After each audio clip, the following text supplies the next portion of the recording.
অবশেষে সরিয়ে নেওয়া হচ্ছে রাজীব শাহ তৈরি করা ছোট্ট নামাজের জায়গাটি। এই স্থানটিকে ঘিরে গত কয়েকদিন ধরে ব্যাপক আলোচনার সমালোচনা শুরু হয়েছে। কেউ সেখানে নামাজ পড়তে যাচ্ছেন, কেউ দেখতে, আবার কেউ ভিডিও ধারণ করতে। সামাজিক যোগাযোগ মাধ্যমে বিষয়টি নিয়ে ব্যাপক বিতর্ক তৈরি হয়েছে। কেউ এই উদ্যোগের পক্ষে কথা বলছেন, আবার কেউ এর বিরোধিতা করছেন।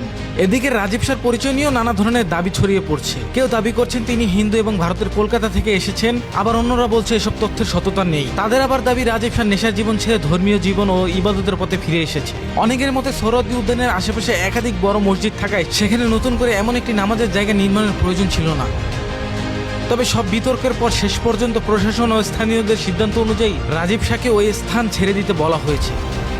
এর অংশ হিসাবে ছোট্ট নামাজের জায়গাটি সরিয়ে নেওয়ার প্রক্রিয়া শুরু হয়েছে। রাজীব শাহ জানিয়েছেন এই নামাজের জায়গাকে কেন্দ্র করে যে অর্থ সংগ্রহ হয়েছিল তা তিনি একটি বড় মসজিদে দান করে দিয়েছেন। এখন দর্শক, আপনাদের মতামত কি সেটা আপনারা বলতে পারেন।